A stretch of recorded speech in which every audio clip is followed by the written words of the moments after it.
Let me start with an idea that might sound obvious, but most people miss it. History didn't change because people spoke better. It changed because people spoke with intent.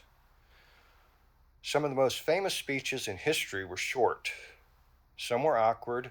Some weren't even particularly eloquent. But they had something very specific behind them, a direction. And today I want to talk about moments when words moved nations forward and moments when words failed completely, even though they sounded right at the time. Because clarity alone isn't enough. Intent is what determines whether words lead or mislead. Welcome to Speaking with Intent. In the first episode, we talked about clarity, being understood. Intent is different. Intent answers a deeper question in the listener's mind. Why are you saying this, and what are you asking of me? You can be clear and still be wrong. You can be clear and still be dangerous. You can even be clear and still be dishonest without lying. History gives us incredible examples of this, so let's start with words that changed the course of history.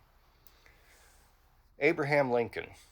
The Gettysburg Address is one of the most quoted speeches of all time. It's also shockingly short. It's only about 2 minutes. One of the most famous lines is still taught today.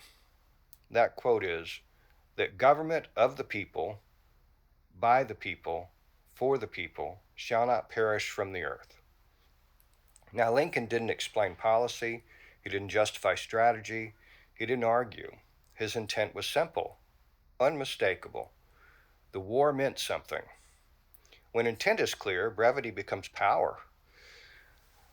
Now, Martin Luther King, the I Have a Dream speech is often remembered for emotion, but its real strength was direction. Let's notice first what Dr. King did not do. He didn't issue demands. He didn't outline legislation. He didn't threaten consequences. Instead, he anchored his intent to a moral destination.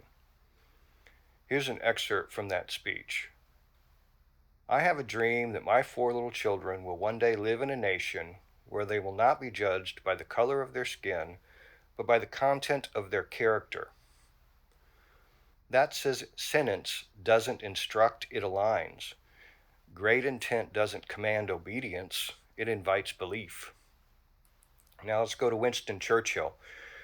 Churchill's wartime speeches are fascinating because they didn't comfort people. One of the most famous lines is, I have nothing to offer but blood, toil, tears, and sweat. There's no optimism there. There's no false reassurance. His intent wasn't to calm fear. It was to build resolve. Sometimes the most honest intent isn't pleasant, but it's necessary. Let's talk about when words failed in history, where clarity existed but intent was flawed. Neville Chamberlain. In 1938, Chamberlain returned from negotiations with Hitler and said, "Peace for our time." The words were clear, the delivery was calm, and the public wanted to believe him. But the intent wasn't leadership, it was reassurance. And reassurance, when reality demands preparation, becomes dangerous. Words meant to reduce fear can increase damage later.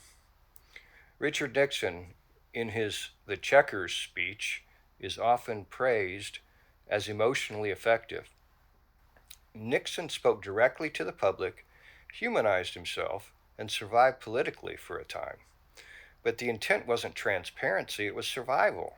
And when intent serves the speaker instead of the listener, trust erodes, slowly, then suddenly. People will forgive mistakes, but they don't forgive hidden motives. Now, how does that affect everyday speaking today? Here's why this matters to you, not just historians. Every conversation you have carries intent. A meeting, an apology, a negotiation, or even a difficult family conversation.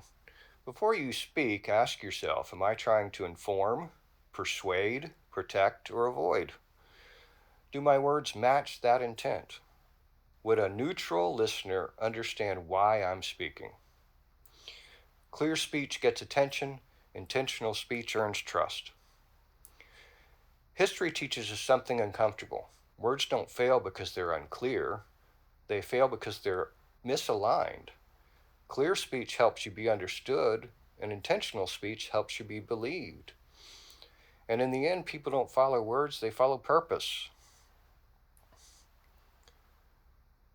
Thank you for stopping by.